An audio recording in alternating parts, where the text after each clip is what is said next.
We No, about to I'm go saying live. Like I'm still trying to find it on Rumble. trying to find it on Rumble. Yeah, I had to set up an account. Now I'm trying to find Black Westchester magazine. I can't find it. Uh, bear with us, party people. Yeah, we just testing out some. We testing, experimenting.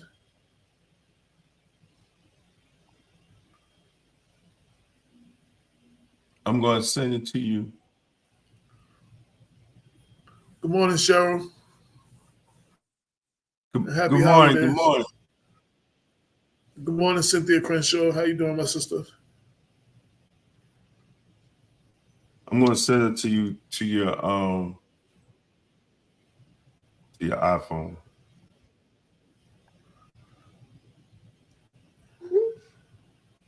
Yeah, so I really wanted to have a conversation about that, man. I think we as Black people, we need to have conversations about that. Good morning, Cheryl. Um, because of the fact that, you know, and I'm not against immigration. I just want legal immigration. I just want legal immigration because see, what happens is usually they get put in our communities, in the Black and brown communities, and in the poor Black communities. That's what's going on in Chicago. That's what the whole riff about with Chicago is that a lot of the migrants was put in the Black communities. And they out gang banging the actual gangs in Chicago, believe it or not. So, we have to have these conversations in the Black community. Because if we don't, we'll just fall victim to whatever political narrative that's put out, whether it's left or right. Whether it's left or right, brothers and sisters. So I think we really have to do that. We're just trying to have some conversation while we're just working out technical movement. So now we're back. Now we're on YouTube, great, and we're on Rumble. We're on my page on X. So I hope everybody had a great Thanksgiving, and Word. you got full on that food, and you ain't supposed to be eating. And now now it's going into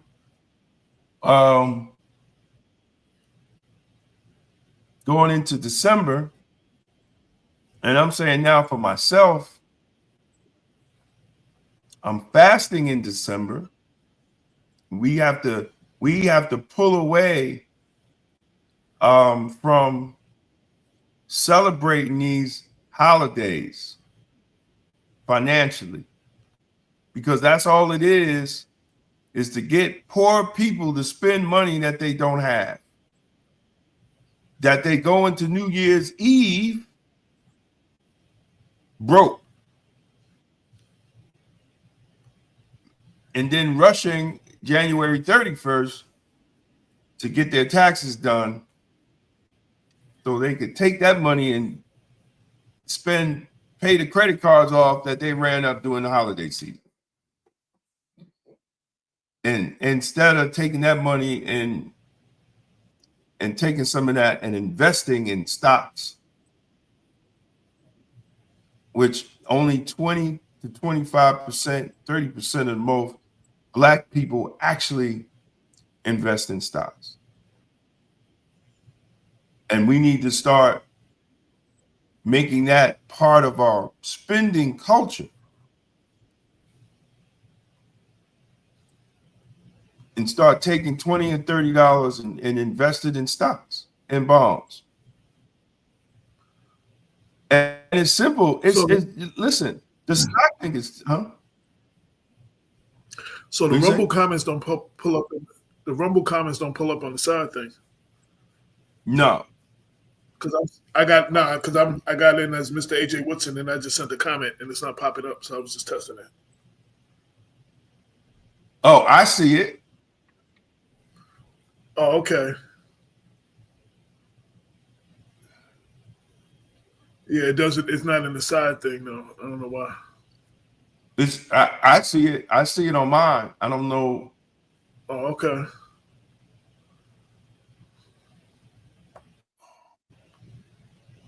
I see it on mine. I know.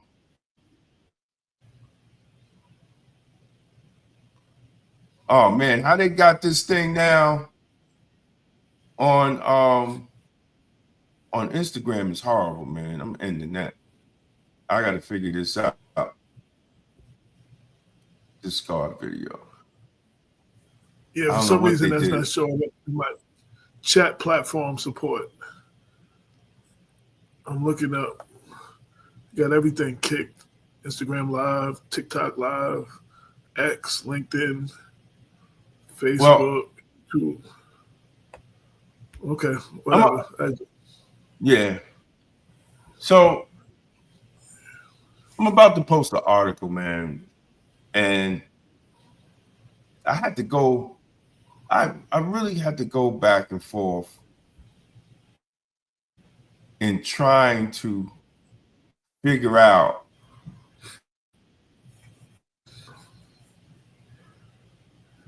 So I wanted to try to see if I could predict how long will it take Black America to get to damn near 100% kids born out of wedlock. And the reason why, and everybody listen to what the reason I wanted to say that was because the official report in 1965, Daniel Patrick Moynihan, the Black family marriage rate was at 75%. Only 25% of Black children was born out of wedlock. So you figure that's almost 60 years ago. And Daniel Patrick Moynihan, ladies and gentlemen, was labeled. Guess what? Guess what he was labeled? Because he said that 75% of the Black marriage rate at the time of 1965, he said it was a crisis, that we had to do something because if the Black marriage rate in the Black community goes even lower than 75%, it will affect us economically. It will affect our communities. It will affect how we raise children. It will affect all these things in the Black community. And Daniel Patrick Moynihan, 1965, guess what they labeled him? A racist. They labeled him a racist. And he was a Democrat in the state of New York, right here in the great state of New York, where all these Democrats run. Who is they? What? You The said black they pastor, to Maria the black, Tuesday. the Okay. black pastors at that time. Some Democrats labeled him a racist. Activists said he was racist. The usual educated Negroes that control the talking points in the Black community. They vilified Daniel Patrick Moynihan for his report about the Black family and saying that if we do not address this, we will have a crisis in the Black community. 1965.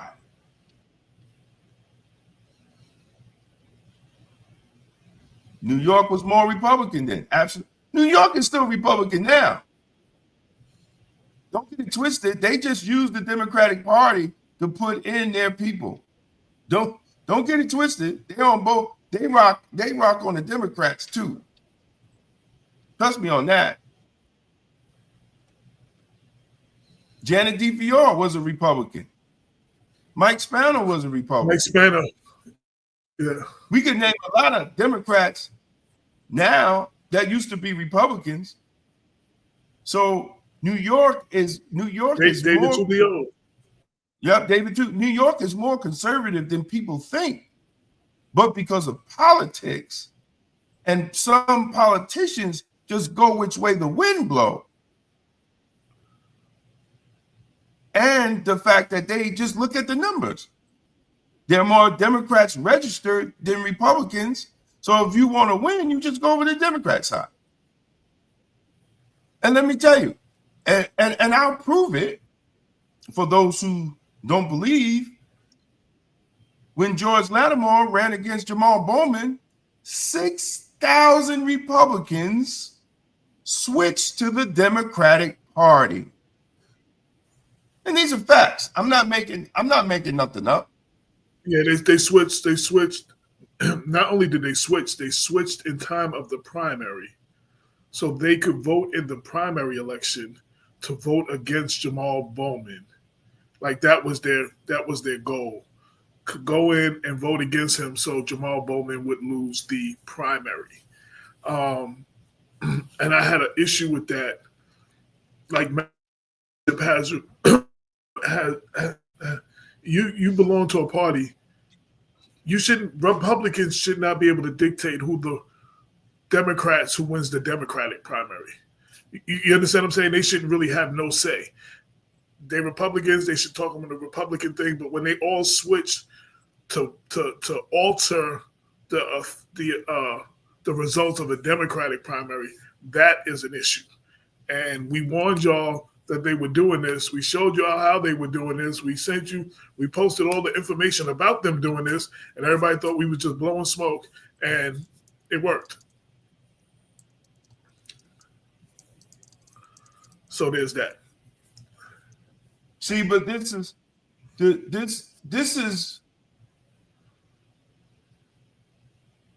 is why when people get mad at me talking about all this, well, or they get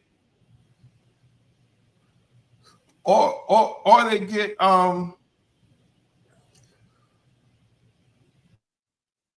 or they get upset. Like you can't get upset, people. That's a part of hypocrisy, because they did it to Bowman. Republicans came in the Democrats and voted out the first black elected official that we had ever had in District 16. Republicans did it. And nobody get mad at that. You Negroes attack me. You attack me because I'm critical of some Democrats, but you okay with that? See, that's the hypocrisy in this state. And you know what? And I'm gonna prove it. See, I don't have problems to prove it.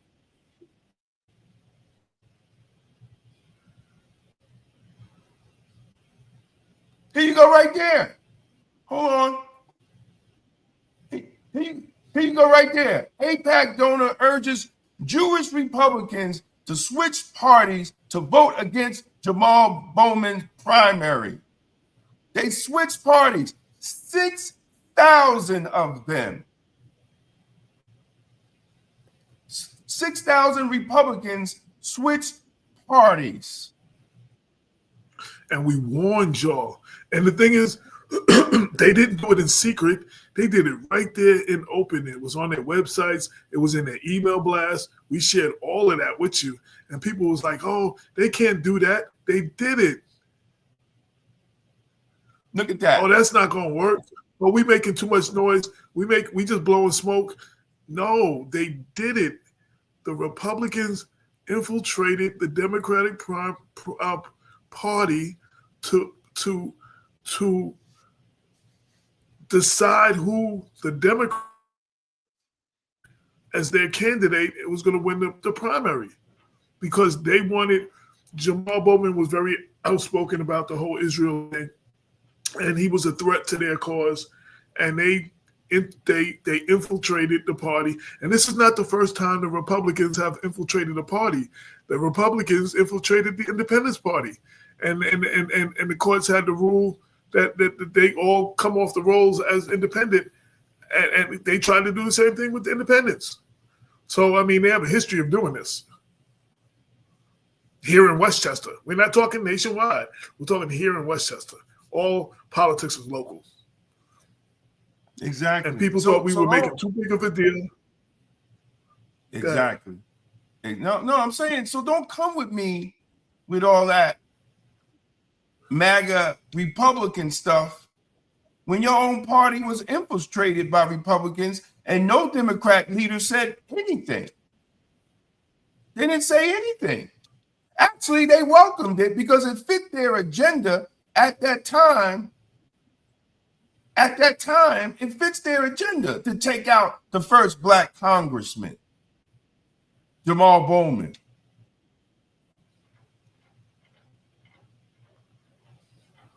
So who's now, the racist? I'll tell you what though, if now it would never work for the group like AIPAC, they wouldn't have done this.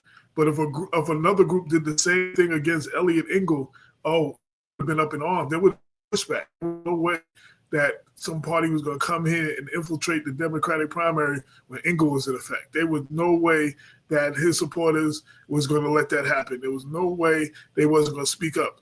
We didn't speak up, and we didn't do anything about this. Right. And yes, they said it's likely happening elsewhere. It's absolutely happening everywhere. But, we just dealing with Westchester. Like a lot of times we talk about stuff, it'd be on a national level, and people are like, that don't affect them. I'm showing you how this affects you. Where you live, this is what they're doing here. Right. But Westchester and New York, they're a different animal. And listen, I'm going to make it clear. People, look, I got love for a lot of Democrats. And I got love and respect for a lot of Republicans, because I came up in the time when I got the job for the county, it wasn't all this craziness going on between Republicans and Democrats. The county legislature was more of balance. It had a balance to it. And you had to sit down with both sides to get something done. It was about getting things done back then.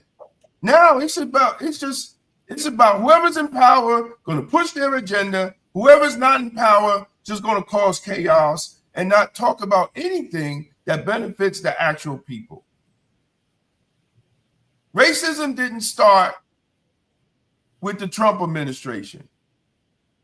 Racism in politics really didn't start with the Republican Party. It started with the Democratic Party. And we want to be truthful. So racism been here for a long time, ladies and gentlemen.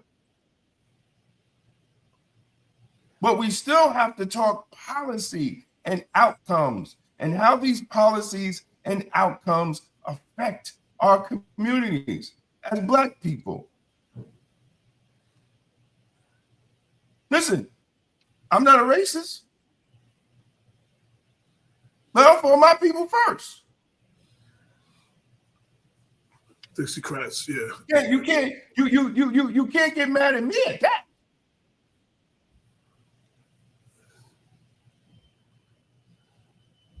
Yeah, absolutely. You know, the funny thing is, now I'm not carrying nobody's water. I'm not supporting no candidate, but I'm just calling what I see. In the we're 16 in the 17th district. You have what's his name? What's the dude's name? Mike Lawler. Mike Lawler. Everybody's complaining. You know what Mike Lawler did that Mondeer did not do? And this is from a lot of black people in the 17th district. When they called Mondeer, he did not come. When they called whatever the issue was and they called Lawler, he showed up and assisted. He understood constituent services.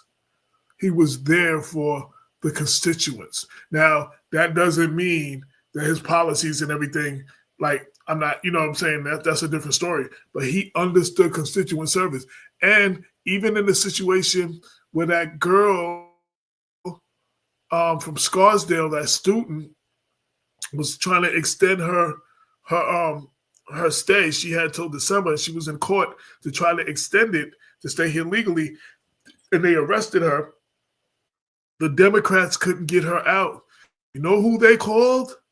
Mike Lawler, who assisted them, and all of the Democrats thanked him for his assistance, and he helped get that girl back.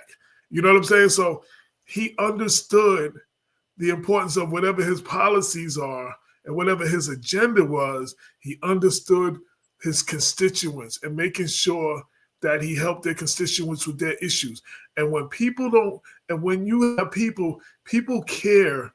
Sometimes they don't care about the Trump stuff. They don't care about the national stuff.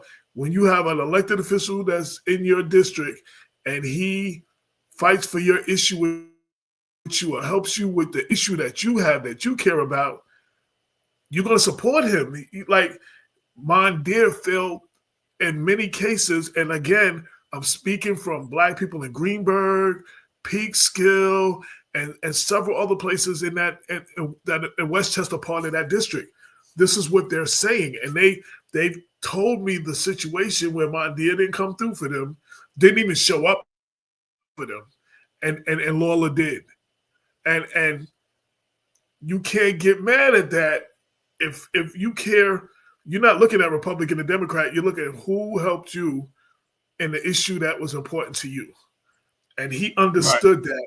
And that's why he has that seat. That's why they and Democrats are going to have to understand that and get a candidate who can understand that. Obviously, Mondeer is not that candidate. They're going to have to get a candidate who can understand that if they ever want to turn back that seat to Democrat. And I just want to put that out there. You know, we have to look at individual basis and why some people vote the way they vote. So some people voted for him, and some people just didn't vote because they couldn't vote for Mondeer because Mondeer wasn't there for them. And that's just one local issue, and that's just real talk. Well, I don't think I really don't think the Dems are going to be able to get 17 back. Because... wait. Before I forget, I'm sorry to interrupt you. And then Mondeer did the unforgivable when him and Jamal Bowman came in together, and even the squad was assisting and supporting him in his election. In the beginning, he wanted nothing to do with the squad once he got in. And then once the heat, he went and sat and made a deal with Latimer, thinking that was going to help him. And he turned on Jamal. First, he got money from APAC. Right, that too. And then he turned on Jamal, like, oh no, I don't represent what he represent. Oh, I have nothing to do with him. You were in the beginning, and there's a video, and I will find it because I know it's on Black Westchester. You were touting the Democrats need more candidates like Jamal Bowman in Congress. You were touting that. You were screaming at him. You were touting the Jamal Bowman. You were singing his praises. But once you got that APAC check, then all of a sudden, oh no, we don't represent the same thing. We're not the same. I don't stand by what he stands by. And you turned on him. And again, you lost. There was a lot of people in your district who liked Jamal and liked the things he was doing, and they couldn't vote for you because of that. Republicans will stick together even when they're wrong. They stick together. Like, they won't sell each other out like that. They'll make sure they keep that seat. Right. And that's just what it is. But it's Republican, and I'm not promoting Republican. Okay. Listen, I don't give a fuck, man. Look, I don't make those goddamn disclaimers. Because it's just like this. Either y'all like the truth or you don't like the truth, whether it comes from a Republican or whether it comes from a Democrat. The truth is still the truth. So for us to sit here and be like, oh, nah, man, bump all that, man. I was making clear. Well, no, I'm just talking to the listeners because, see, I really don't give a damn. The truth is the truth. Let me explain, and I'm going to explain how we look stupid with the truth. Everybody got mad at Trump when he said black jobs. All these Negroes all online talking about, I ain't got no black job. I ain't got no black job. I ain't got no black job. He get in, get rid of DEI, everybody marching for black jobs. Do we got black jobs or do we don't got black jobs? And the reality is, if you're working for a white person, you got a goddamn black job. I'm just keeping it 100. Because, see, we sitting here and we getting in our feelings and we not looking at things logical. And all that stuff we did about DEI just showed that we go to these companies to get black jobs. And the fact that DEI ain't never do anything for us anyway, I don't understand how they marched and rallied for so long. And even Black Enterprise put out a report that white women benefited the majority times with DEI than black people themselves. Well, the only correction I want to put there, you said DEI didn't do anything. We didn't benefit the most from DEI, but there are people that benefited from DEI. So you said DEI didn't do nothing for black people. That part is not true. Listen, but white women DEI, benefited more.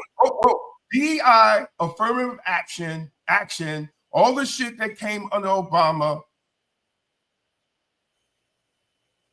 it did not close the wealth gap. It widened the wealth gap. Facts. I was just correcting you. Your comment. No. Wait. I was just correcting the one comment. You said it didn't do nothing for black people, and that's not true. Listen, AJ. If it widened the wealth gap, what the fuck did it do for black people? If white people benefited from a program more than white people, and they're already ahead of us, how does that help us? I agree with everything except for that there were black people that benefited. AJ, listen to what you're saying. It didn't help. If white people were already ahead, a program cuts out and puts them more ahead than what they were. How did it help us? How did it help us? Again, two things can be true. It helped us overall. I'm saying there were some people who benefited from it, and that is true too. But how did your comment was that nobody it didn't do no. How did it help us? How did it help us as a people? You're not hearing me. I heard what you said. I was only dealing with the one point what you said. Because I didn't make that point. My point only was. Let me ask you a question. Whoa. Let me stop you. Let me stop you. I didn't disagree with most of what you said. If you listen, what I said was your comment, one comment was it did nothing for black people. That's not true. There were, let me finish. It did help some. No. It didn't help all. But the comment is it didn't help none, and it did nothing for us. That what's part was just correct. What is the program? Individually, it helps some people. That's all I said. So you can't say none. Yeah, but everything else you said is. I'm not talking individually. I'm never having an individual conversation. Your comment was absolute, like none. That means it did nothing for no black person. I'm talking for the whole. True. Everything. Wait. But everything else you said, I agree with. So let's just deal with that one point. Just that one point I corrected, and then everything else you can go on. You don't have to debate nothing else. Was a few lucky Negroes a few lucky Negroes benefit from it, it did not help the entirety of Black America. So name one program that helped the entirety of Black America in this country. None of them did. And that's the problem. And that's the problem. Okay. That is the problem. So you're holding this up to something that ain't never been done before. That's what I'm saying. No. But nothing has ever helped the entirety of Black. But we allow it to. Some of those programs help some Black people, though. Huh? But it don't help us in the whole. It doesn't help us in the whole, bro. Listen, I don't care if you pull the knife. They're just like I'm telling you, like I told Bob. The knife's still in my back. You ain't pull it out. You just whittled them off. You ain't. I'm not disagreeing with you. I'm saying we're talking absolutes. Yeah, but we have to stop that. One point I'm making. We have to stop that. We have to stop that. No other ethnic group in America sits and settles for what Black people settle for. None. I wasn't. You see, you're making cases that I'm not making. Let's stop. I'm not making them. I'm just saying, bro. Well, but listen. I'm not arguing the things that you're bringing up. Okay, so we can move on. We can move on. But my bigger point is no other ethnic group settles for that. Especially I'm not settling for it. I just was making a fact. 90, I'm not talking to you, 90 to 95% of their vote.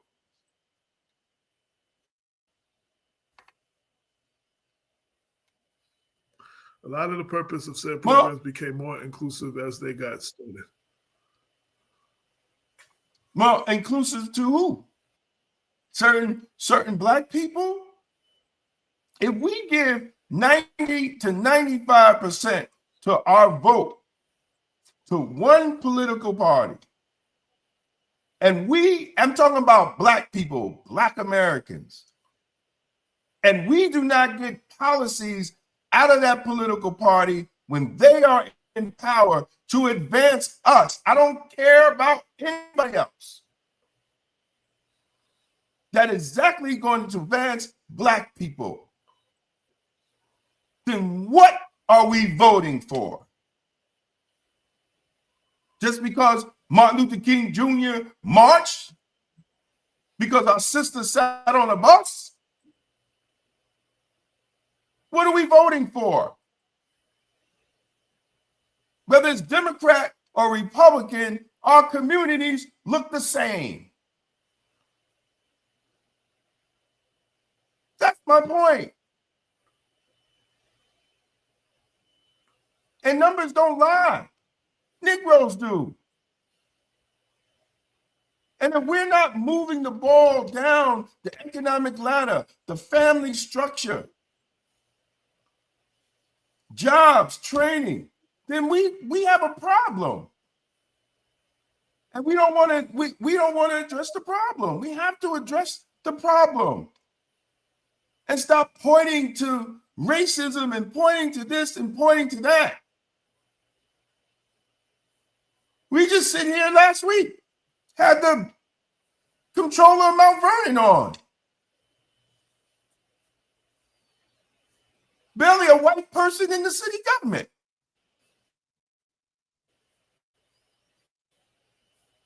Racism didn't create the financial condition in Mount Vernon.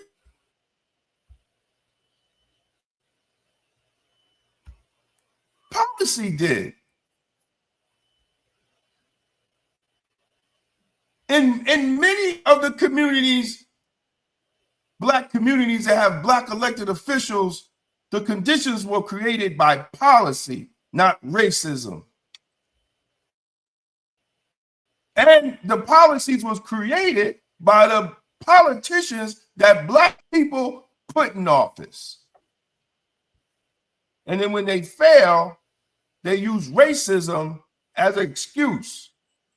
Like the mayor out there in Chicago.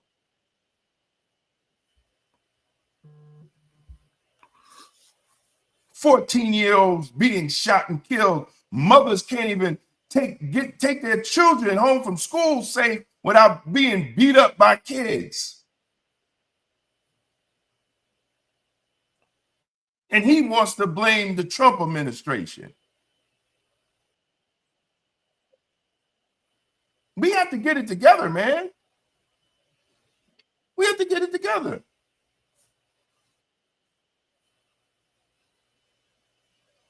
I asked more and with love, pertinent in questions. How do you make sure that your tax dollars is being reinvested in the community?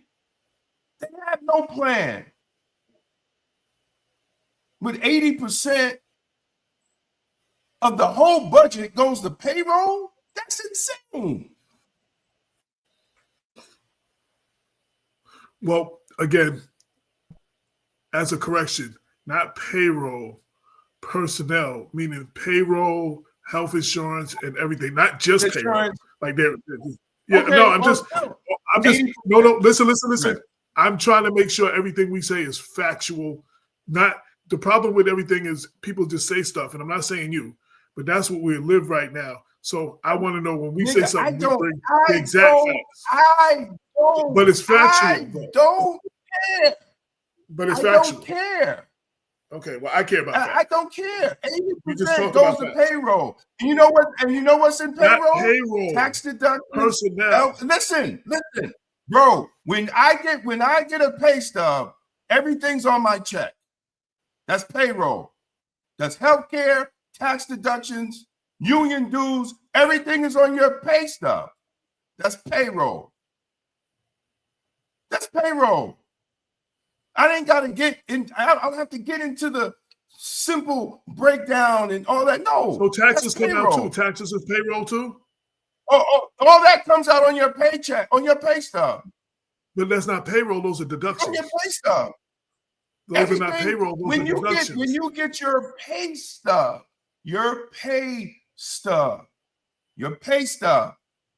everything's on there.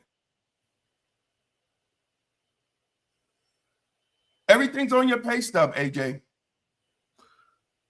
Yeah, and then you have gross. Then you have everything that comes out your check. And then you have net. What's left over that you actually get deposited in your bank account. So that includes Social Security, FICA, all that stuff. It's on your paycheck, payroll. That's why it's payroll. At the end of the day, it's payroll. We could get nuance about it. At the end of the day, it's payroll. So, I mean, I'm not worried about what people say. Because people are going to say whatever they're going to say, regardless of what they're going to say. So what do I care for it? But if they really feel that what I'm saying is wrong, then debate me. And I'm going to say anybody. Then debate me. I'm not worried about what these Negroes say. I'm not worried about what people say. But when you quote someone, that's what Morton said. So, like, we're going to quote people correctly. It's still payroll. We're not going to do what other people do. Huh? I mean, it's still payroll. But I'm saying that's not what he said, though. That's the way, look, that's the way I took it as payroll. I got what you took it. It's just not what he said. Okay. So I said what he said. Okay. All right. So if you're going to quote somebody, you got to quote them correctly. You don't want 80% payroll.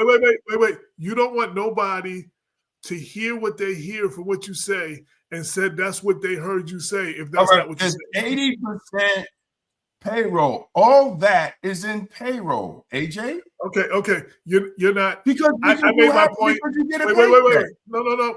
I'm good. I made my point on video, so we can go ahead. And if that's what you say, and I'm saying it's still 80% payroll, all that's included in payroll. Healthcare, all that is included. Dude, it's all that's included. When a person gets their stub, they see everything that's paid. I'm not disagreeing with you. It's all included. Wait. No, we're gonna be good. Morton said, you said what Morton said, and I said what Morton said was this. You just have to all right. He said that, and I'm saying, well, my point with payroll is everything is on payroll. If 80% goes to employees, which is payroll, and all that's included. So at the end of the day, a city should not have 80% going out the door. And they don't have any programs or anything to combat that. Like we wouldn't even be talking about the bigger problem, and August, he addressed this, and you addressed this, and it's something Andre Wallace talked about 10 years ago when he was running for office. We don't have enough taxes coming in from businesses and other things. Our tax base, what we bring in, is only largely based on homeowners. So thriving cities like Yonkers and New Rochelle bring big business into their community, and there's a big business tax base that comes from the businesses, and your budget comes from the money that you bring in from all of this stuff. And there's not a big enough business tax base bringing businesses into. That's how you increase the tax base, and you increase the possible budget, and then that number, that while it stays the same, is a lesser percentage of the overall of what going out, of what's coming in. That's the problem. There's not enough coming in. That's the issue. Well, there's not enough coming in because there's not enough coming in because they never decided when the major developments of business happen in Ernie. I mean, I'm talking about Ernie. I'm talking about money Ernie Mount Vernon Ernie. I ain't talking about Ernie after. Since then, nothing has been majorly developed but housing buildings. No major businesses have come to Mount Vernon. You don't have a plan to bring businesses in. That's how you lower tax bases. That's what I said. That's what I said. Yeah, that's how you and having a program to keep, if you got 80% going out, try to figure out how to keep your employees in your city. You got all these abandoned homes, all these homes, and I've been talking about that for the last 17 years. How do you not allow your city workers to have first dibs to government-owned properties? No, we agree with that. We've been talking about that for a while. They're going to be paying taxes. Like that shit, right? Like so that doesn't even which increases the tax base, which increases the budget, which makes what's going out of the amount that's going out. So yeah, yes, because that's what what's going out is coming right back in. You want them to be stakeholders. You want your DPW workers to drive over the same potholes that you have to drive over. You want your people that they're invested in your community. You understand what I'm saying? You want your city workers to be invested in your community, your fire, your police. Again, you've used the example. It's harder to abuse someone if you're a police officer, if you live in a community and you have to interact with these people's family members all the time, and your kids go to school with their kids.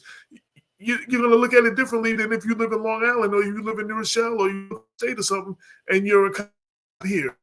It's just going to be, you're going to have more of a vested interest in your community. You're going to act differently because it's your community.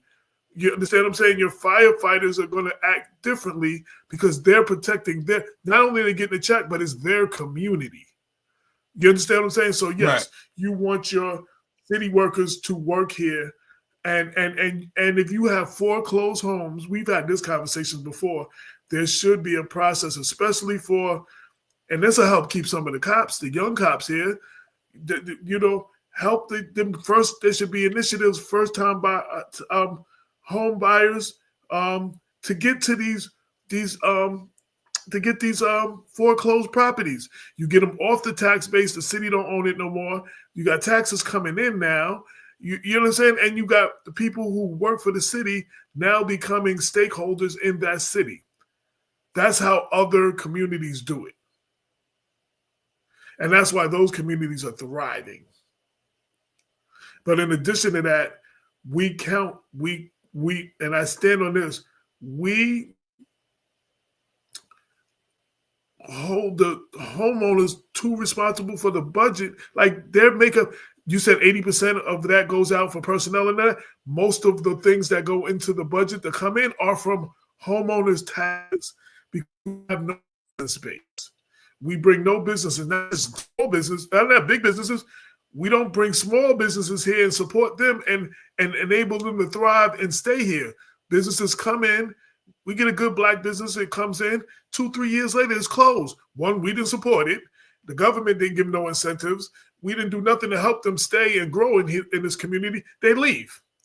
So even when we do get small businesses, they can't stay here. And you, the people that live in the city, don't support those businesses.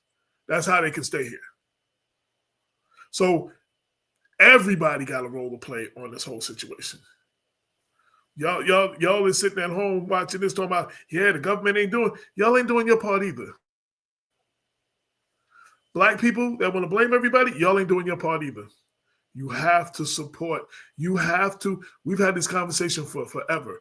You have to recycle the dollars in your community like other communities do so that your community can thrive. When your check comes in and it goes right back out of your community, the dollars don't recycle. When you don't spend no money in your community, the dollars don't recycle. When you don't have nowhere to spend the money in your community, the dollars don't recycle. There's no recreation. If you want to go to the movies, you got to go to New Rochelle, Yonkers, or the Bronx. You want to go bowling, you got to go to the Bronx or wherever. You want to go roller skating, you want to go anything leisurely that you want to do. Hell, if you want to, how many Mount Vernon organizations and Mount Vernon candidates have fundraisers in New Rochelle at Green Tree and one of those over there? Because there's no place like that in Mount Vernon for them to have it. How many the candidates running? They have their fundraiser. Hell, Ernie had a fundraiser down at Sylvia's in Harlem. We don't have places for them to even have. That's money, that's tax base, that's building up the businesses. We don't have places for you to spend the money here. And the places we do have, we don't support.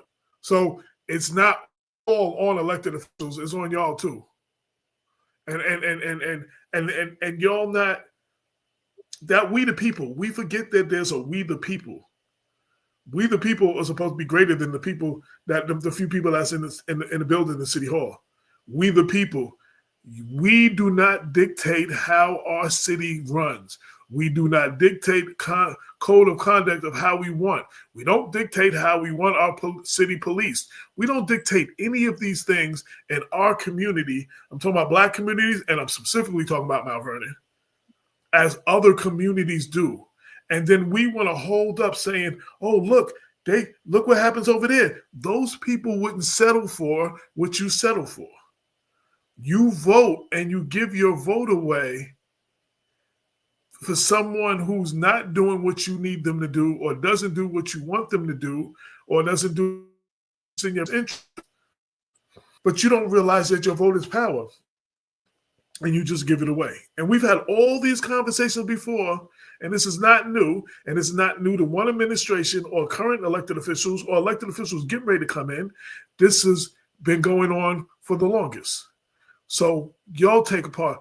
White dude grew up in a steel and coal area. I graduated in 81, no jobs. Only option was the military, because that's the beginning of politicians selling we the people losers, lowering grades of steel and buy from China. Okay, that's what the other part said.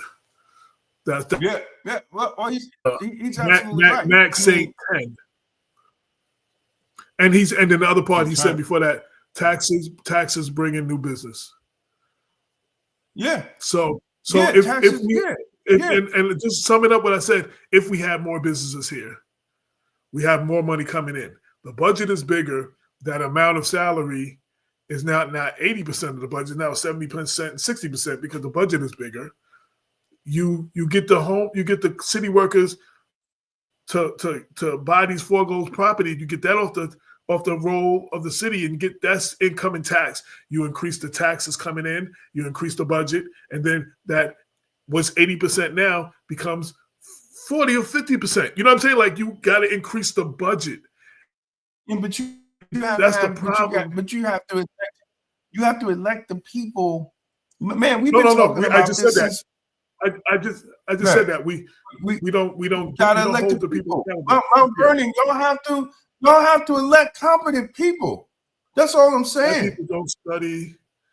Black people don't study. Mount Vernon needs to study Atlanta Mayor Maynard Jackson of Atlanta. Yes. All of the contracts went to Black people. You don't have to reinvent. Not only did that, the reason that Atlanta became a chosen place to shoot movies and films, they made a deal with the film industries. They got a certain tax incentive that made it cheaper to shoot in Atlanta than shooting in California. But they had to have a certain percentage of Atlanta people.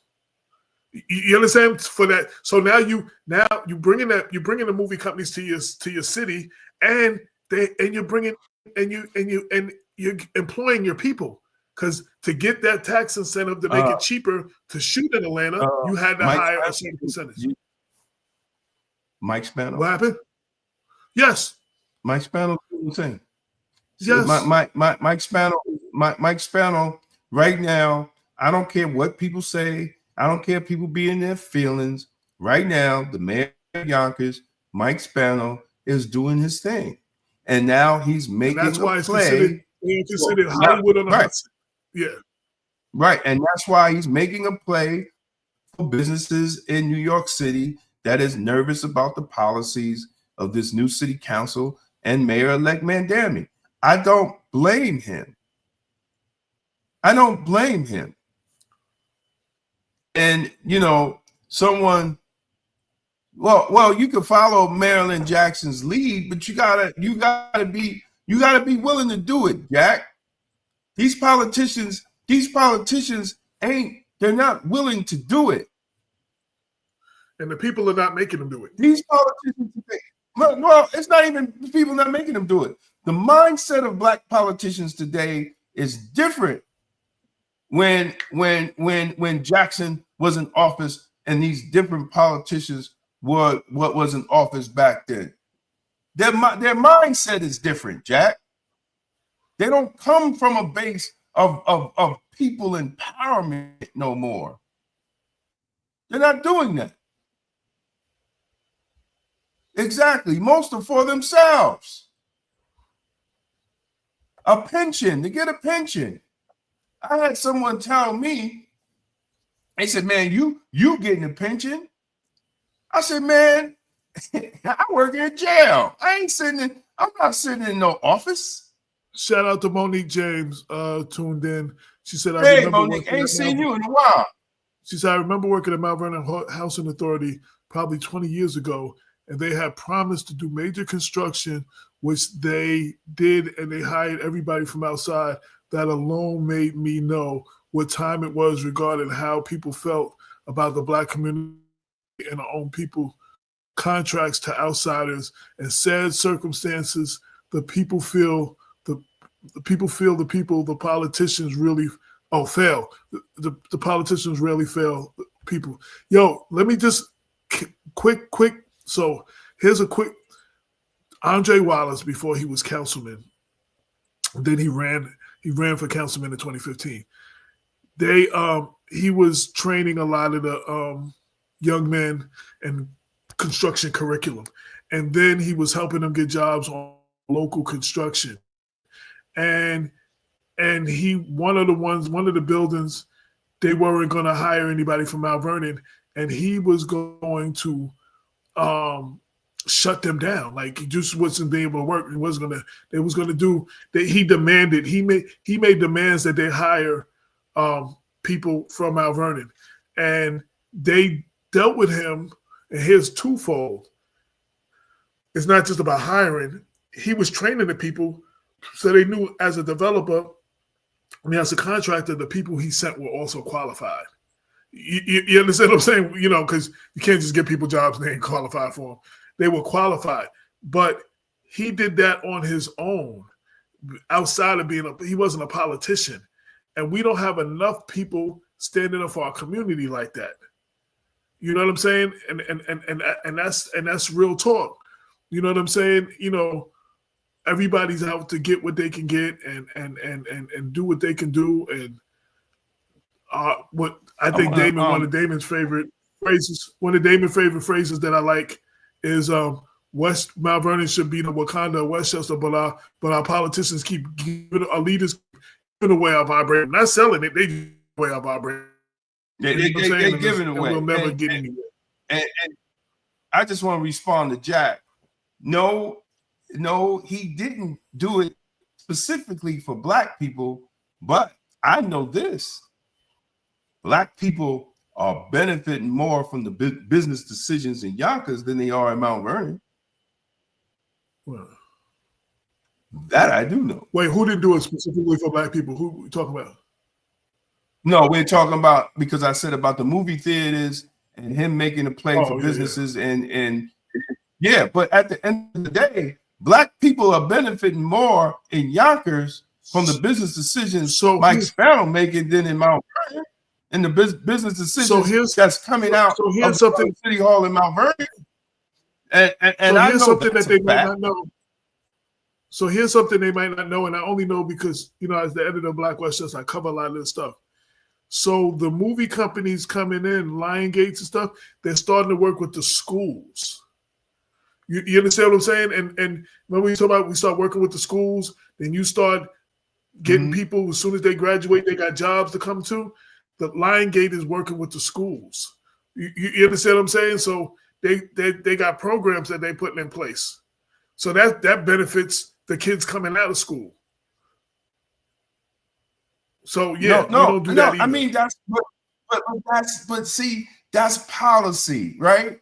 That's your government working for the people. Listen, I'm not into personalities, no. I'm into outcomes. If your outcomes is trash, I'm going to say your outcomes are trash. Ain't no personality behind it. It's your policy and your outcomes of the policy. That's how you take away all feelings and identity politics. Black people have been dealing with identity politics for too long. And to address what Jack was saying is that if you go back and you study the Obama administration, he shitted on the trades. He shitted on the construction jobs. He shitted on all those type of industries that allow Black men to get trained, and he pushed the educational system further. And you know, we'll go to jail before we go to college. So we got to look at that. And we as Black people have to get off this identity stuff and look at the outcomes and address the outcomes. And right now, after the administration and me getting older, and I'm going to say this, and I might hurt some people's feelings. It was nice to have a Black family in the White House. It was great for our feelings and maybe our self-identity. But as far as economic development, as far as Black families, as far as making sure that Black women and Black men get the proper jobs, he was a goddamn failure. And I don't care what anybody says, because the numbers said so. You can argue with me, but you can't argue with the reports. So let's get past that. Go ahead, AJ. So I want to address two things that Jack Toon said. So he said he was on the Yonkers NAACP. Black people are not getting any of those jobs from Lionsgate. I want to shout out the current administration of the Yonkers NAACP, because they're all fighting for all of that kind of stuff. Secondly, and we have to continue to fight for that stuff. People are not going to just give us nothing. If we don't put ourselves in position, we're not going to get those jobs. Secondly, he said the new police and firemen that are coming in are not Black. I will say, I don't know. what the demographic. Wait. I don't know what the demographic of all the new firefighters and police is, but I will tell you, both the police department and especially the firefighters and people like Reggie Crew and the firefighters, they come to forums like Black Westchester to talk about the important when they do their recruitment efforts, and they're trying to reach out to the Black community. Now, if Black people are not accepting those jobs and going for them jobs, but Yonkers, out of all the municipalities, I understand they are having active recruitment, and they trying to encourage more Black people to the police department and fire department, including taking ads out in Black Westchester to reach our audience. No other municipality is doing that. So I'm not saying that they're doing enough. What I'm saying is they are reaching out, and they do have people in the fire department and the police department that are doing that. Now, if Black people, we don't want those jobs, because we don't want those kind of jobs, that's on us. You know what I'm saying? So some of why the new firefighters and the new policemen coming in are not Black is not on them. Some of that's on us. That's real talk. Because I do know Yonkers has in the last 5 years, I can only speak about that, they've been making a lot of efforts, especially fire. Fire have been making a lot of efforts of the importance of Black people joining, becoming firefighters and the benefits of it and the whole nine. They have been. Well, all right. I'm not saying Yonkers are perfect. No. I have to say this because there's been a lot of Black cops that in Yonkers that thank me because the push that we did in Yonkers with Karen and NAACP and all them other people to get Black cops. But at the end of the day, I've seen Black people, I've seen Black parents tell their children not to take the test. I've seen Black parents say that. I've seen Black adults tell me, yo, man, why don't you quit your job? Negro, you think I'm going to quit a job that I'm making close to $250,000 a year in overtime? I remember when somebody said that to me on the forum. Exactly, and I literally almost cussed him out. Bob Law had to pull me back. But let me tell you something. We do it to ourselves. We don't take the test. And let me tell you another thing. When Black kids do take the test, these Black kids come from these broken school systems, they can barely comprehend the test. We're going to have an honest conversation about that. It's another thing Reggie and him was doing, helping people understand the test and get ready for the test before the test. Reggie was working on that. He's been on the show several times. Hey, Monique, not only that, they give the Hispanics test in Hispanic. In Spanish. That. Spanish, yeah. They give the Hispanics test in Spanish. Ain't that something? They don't even have to know how to speak English to pass the test. And here's the key.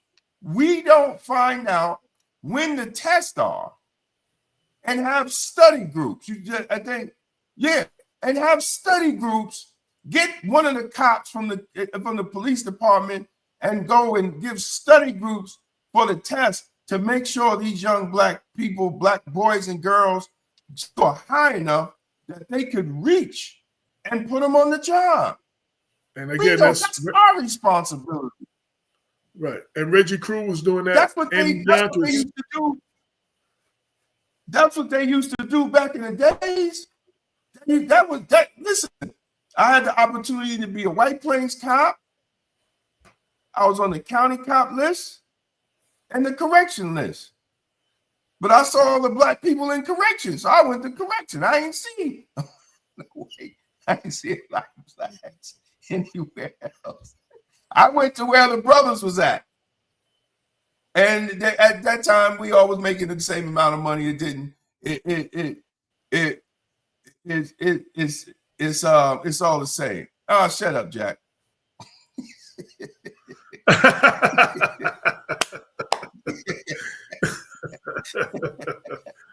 Yo, you gotta laugh. We have to have fun when we do this as well. Yo, Monique, you got let me know next time you come back to Mount Vernon. I know you said she reached out to us. She said she missed us. She got to come back up here and hang out soon. So definitely holler when you come back up here. Absolutely. Let me tell you, man. We have to do those things, man. We can't keep putting it off on other people to do that. Once the tests come out in the city, you know the date. You know somebody. There's always a spook who's sitting by the door. He said, "Hey, man, they're about to get the test. Get on getting the kids around and getting studied." But you also got to change some of these ignorant adults' attitudes against civil service. Whether it's police, whether it's fire, whether it's the New York State courts, corrections, probation, parole. Start taking the test. We used to encourage that. And then use that money and create your own job. When we were growing up, a lot of our parents pushed for that. A lot of our parents encouraged us and told us the importance of civil service tests and pensions and all that stuff and all the benefits, all that. Now, I decided not to be hard-headed and not listen, but it wasn't like I wasn't told about civil service. You know what I'm saying? It wasn't like I wasn't told. I just was into music and that's all I wanted to do. But we're not teaching our kids this. We're not pushing what our parents taught us. We're not teaching. So, like you always say, the kids was failing us. Some of our generation is failing the kids. Because we're not teaching, we're not pushing those things. Yo, Jack.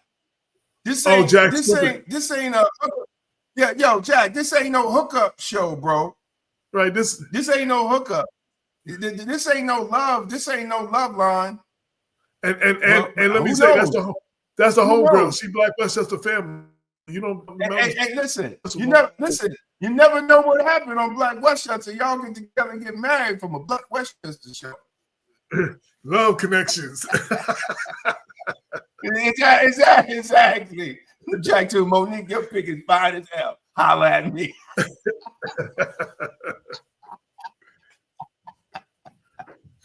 You can't. Love connection made on Black up, Westchester. Black people in Westchester need to move down south. The politics are corrupt, and the schools are garbage. You got nothing for your tax dollar. Monique said, man, "Oh Lord, look at me." Monique said, "Oh Lord." Hey, listen. Let me tell you something. I'm just being honest. We can change New York, but we just got to get out of the party loyalty stuff. I'm a big component of no property taxes. I don't care if you Democrat or Republican. If you for no property taxes, because property taxes, you never own your home. You never own your home. And in New York, I've done the facts is that more older Black couples lose their homes to property taxes, having their homes foreclosed on for property taxes. And that's horrible. That's horrible. You shouldn't be continued because it's almost like a setup to fail. You buy your house and it's worth $100,000 when you buy it. That's your mortgage. You get a 30-year mortgage, you pay off your mortgage. Your property taxes is not assessed on the price that you bought your house. Now, after 30 years, your house is worth $750,000. So you're paying property taxes on $750,000, not the $100,000 that you bought your house for. And because by the time you really get to pay off your house, you're retired, you're on a fixed income. And you're on a fixed income, not from the salary for $750,000. You're on a fixed income, the salary from $100,000 house. and you basically are paying the city just to keep your house, because if you miss those payments, they can foreclose and take your home. That's not fair. That's not fair at all. Here's the question: who was the last best politician in Westchester? Best black politician.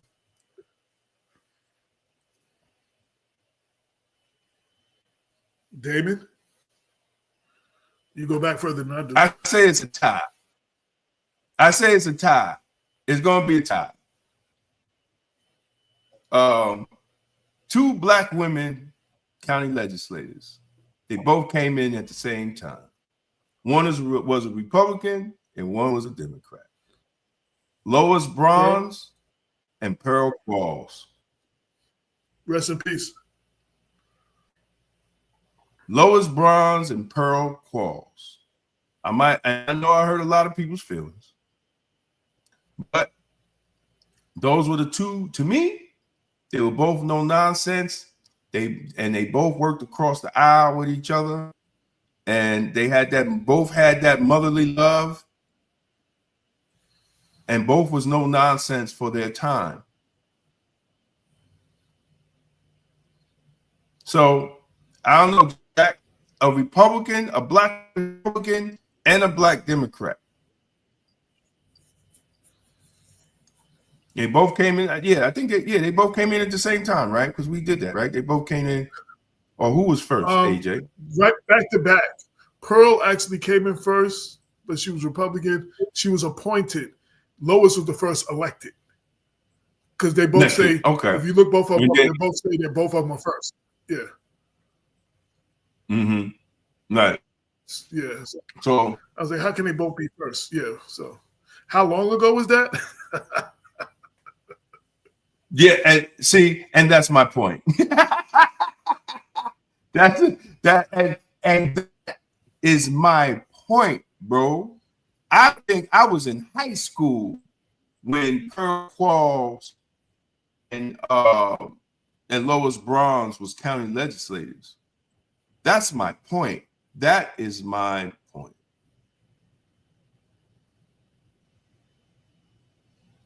That's the sad thing about it. See, when I got the job for the county, Republicans and Democrats, man, they worked with each other. And for all y'all to think, Westchester County is a conservative county. Let's not get it twisted. Westchester County is a conservative county. They use that cover.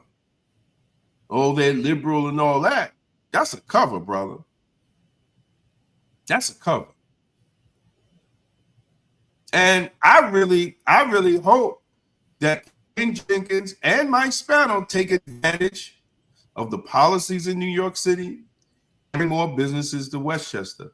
But at the same time, it's up to the black community, it's up to these black organizations, and I'm going to say it, NAACP, Urban League, ourselves as Black Westchester, to make sure when these businesses come that black people get something out of it too. But we also have to be preparing ourselves to start teaching our children trade, our trade and skills. My point is it's all over for blacks in Westchester. Well, I mean, look, I'm not saying it's over. All I'm saying is sooner or later, the pendulum has to swing the other way. You know, we can't keep going this way. And I got love for everybody, man. I got love for everybody, but I have to say it say it the way it is, because if I don't, it wouldn't be Black Westchester, and I wouldn't be living up to what we claim to be here on this show when we're talking about issues in the community. But we got to do our part, man. We have to do our part. You know what? I'm trying to reach out to the anti-APAC pack. and I'm trying to get them on the show because I really want to see what they have to say about what's going on. You know,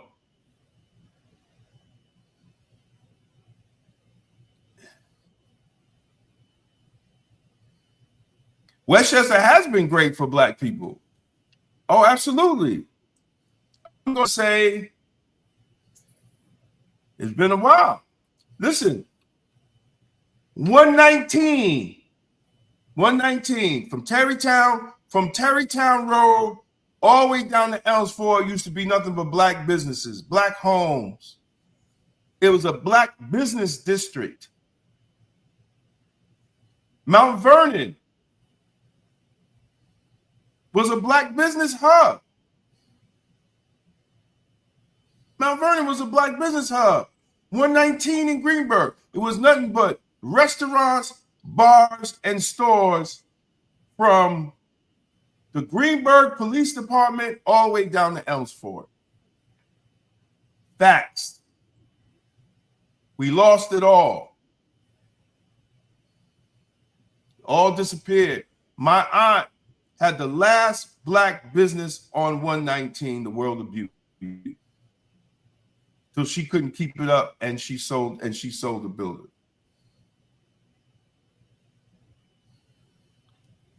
We don't have to make an alliance with nobody. We don't. We just don't want to do it. You have to, Jack. You have to have the will to do it. You have to have the will to do it. And then when you do alliance, you got to sit from a position of power, not a position of weakness. We always sit from the position of weakness. You can't get nothing done without our vote. Nobody gets elected without our vote. That's why the Jewish community had to get 6,000 people to leave the Republican Party and come over to the Democratic Party so they could make sure they beat Jamal Bowman.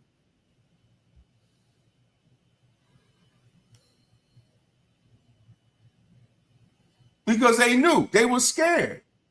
But guess what? Nobody came out and voted. and we warned about that too. We warned what would happen if they did. Exactly, Jack. Nobody came out and voted. We talked to Black blue in the face. Nobody came out and voted. Let me tell you something. I got a call from an elected official when early voting. And he said to me, it's over. I said, dude, we ain't even got to election day. He said, I'm telling you, it's over. Election goes on. They come out with the numbers. Then they came out with the absentee ballots.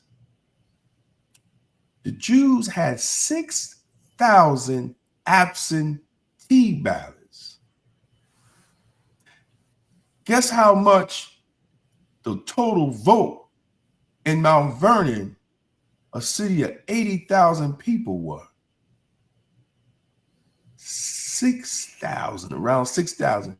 The Jews had just as many absentee ballots as probably the total of votes in Mount Vernon.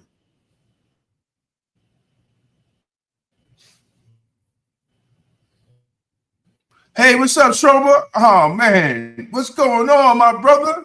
Good to see you, man. Good to see you. That was my partner on the midnight shift and in the penitentiary, my man Schrober. We was the response. They used to call us Blade and Whistler. I'd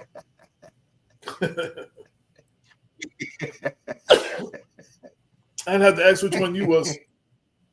Exactly.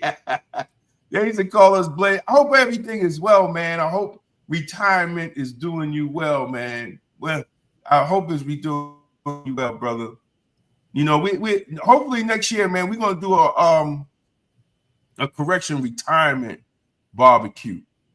So I got your number, baby, man. We got and I hope you he's laughing. I hope you're doing Hope everything is good, man. Hope everything is good. Man, brother, the only thing we got to do now is our job is to stay alive to get that pension check. That's it, brother. That's our job, man. And I hope all is well with you, you know. And happy holidays. Happy holidays. But yeah, we're here, man. Like there's so there was something else I wanted to talk about. Something with the taxes, man. Oh. So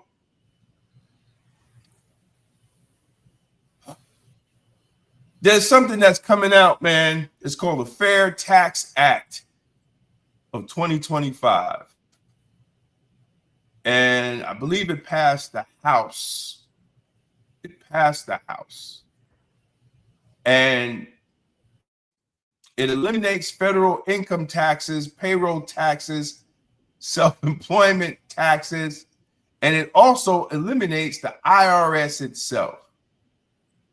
It places a national sales tax, and it gives a monthly rebate for every household and a new method for funding Social Security that carries significant long-term consequences. I really have a problem with how they're going to do Social Security. So as we know, one of the advantages of people that get a paycheck is the take-home pay, right? So when all these taxes disappear, we are going to see more money in our paychecks, right?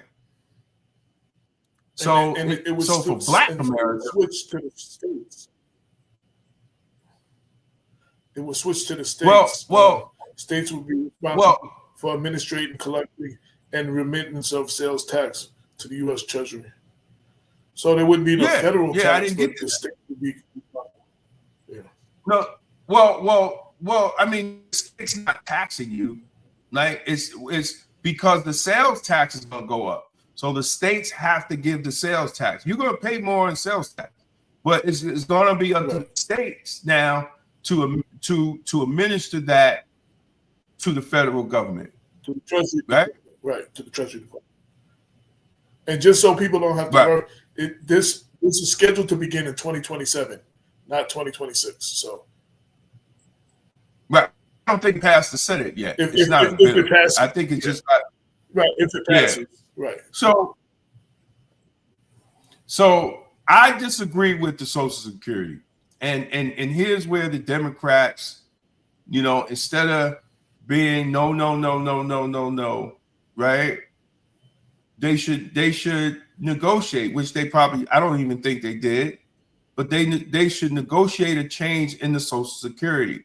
I believe they could negotiate it to actually still have a Social Security account, because I don't trust the government in divvying up the money properly to Social Security. Right now, what comes out of your check, you see it. It goes to Social Security on your pay stub. So I believe that should stay. Everybody benefits from Social Security. It's not any type of whatever they were calling it. Everybody benefits from Social Security. Yeah, it's not an entitlement program. You want to talk about entitlement program, look at the ACA and how these healthcare companies are being entitled to our tax dollars. That's an entitlement program. Social Security is not an entitlement program. And the Democrats have an opportunity, since they're not in the numbers, because I don't know if it's going to pass the House, the Senate or not, but it could be changed that Social Security, the line of Social Security, will still be there. And instead of calling it a tax, call it an investment, right? Because everybody's going to get Social Security, whether you're white, black, no, you retire 62, you get Social Security. I know they've been talking about raising the age, and that's where I'm to 65. Hell no. That's when our elected officials That's why elected officials need to sit down. Right? Because don't be right. We could barely make 62 as black men.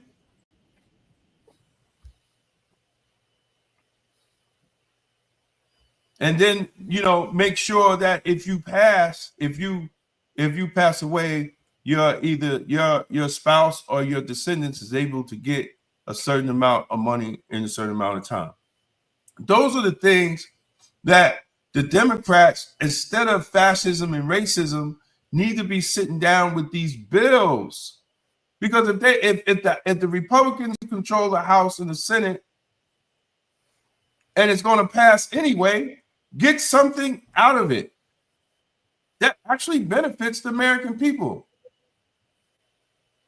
I don't think no taxes should be. I really agree with the bill to a certain extent. I don't agree with on Social Security. Well, they say, well, the prices are going to go up. But you're going to have more money in your pocket. You just got to finance your money better.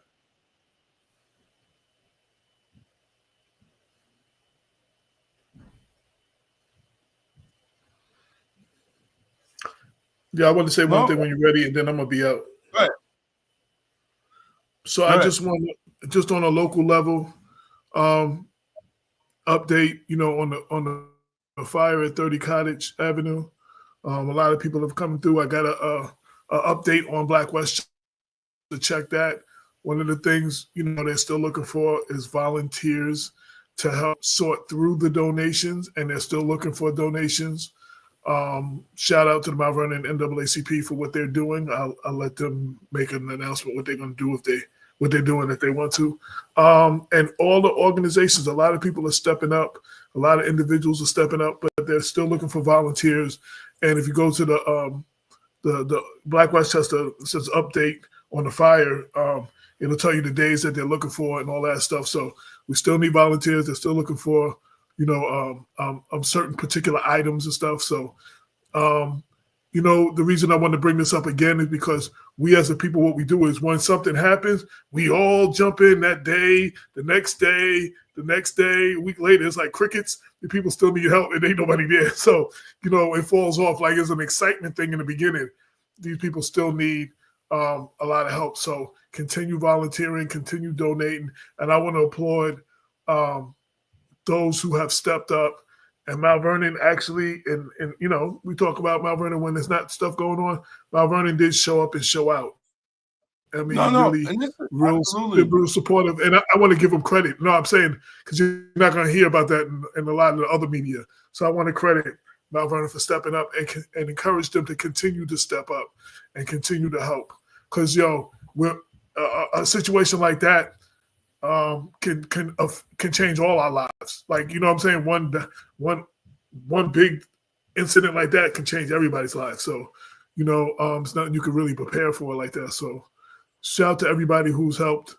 People continue to help, and go read the last article with the update on what's going on and what they're looking for, and keep coming.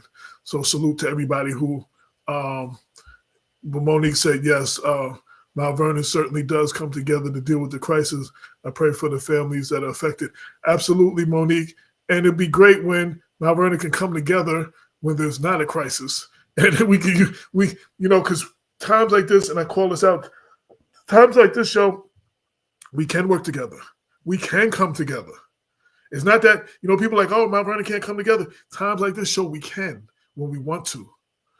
This is what we need to be doing politically. This is what we need to be doing in our community when there's not a big fire.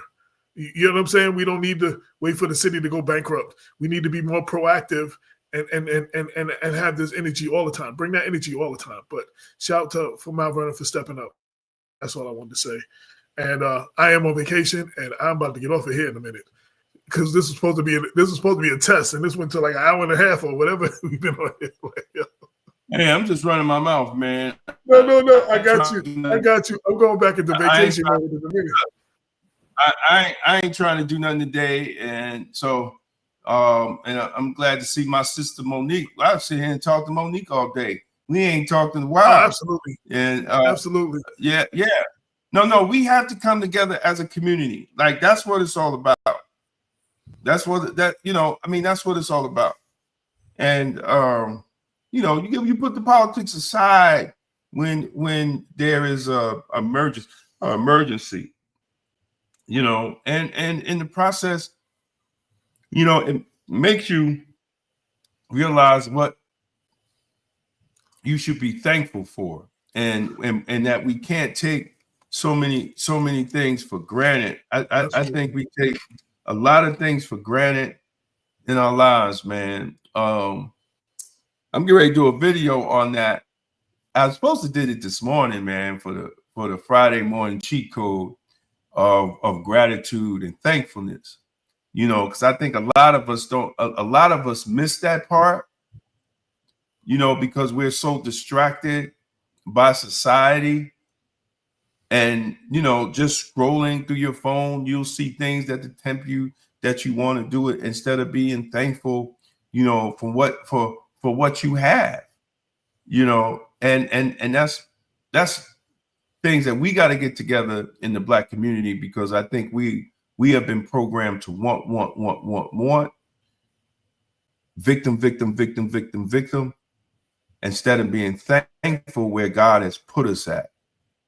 Sisters, y'all looking at these dudes, man, with the 6-packs and all that stuff, and your man sitting there with a little pot belly, and you ain't thankful that you got a man.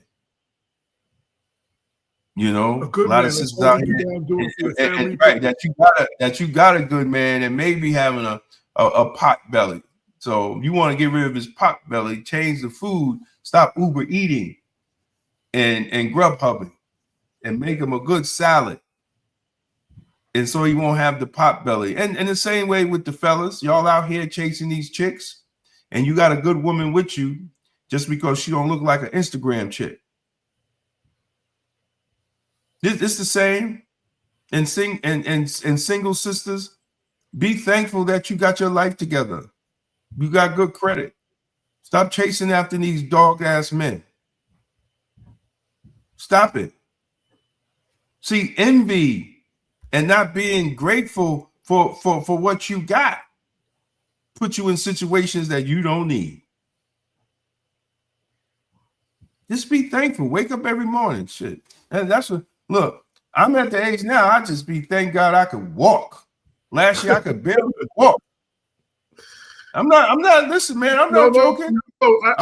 You know what I've been doing physically, so I understand what you're saying. It's true, and I hit that very well. That I could barely walk last year. I hit it very well. That's why I gained damn near 40 pounds. I could barely walk, and my equilibrium is still off right now. So the whole thing is, but I'm thankful for it. I ain't complaining about it. You gotta wake up thankful for that. You know what? And to sum up what you just said, to add a little bit to it, when you got a good woman or a good man in the house, it's so much cheaper to work out together than to go chasing something else out there. It's cheaper to work out together. Look, I'm at the age that I stay with the devil I know than go with the devil I don't. I ain't going nowhere. You're the same old. I'm gonna get myself in trouble on live. But I'll stay. Listen, absolutely not. I've learned enough in my lifetime. Yeah. With that, I'm out. Damon can keep talking to y'all, but I'm out. Happy holidays, happy good holidays weekend, and keep doing what you're doing. Keep being thankful, because it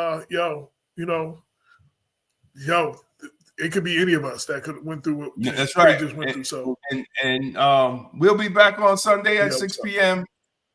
We'll be back on Sunday at 6 p.m. Oh no.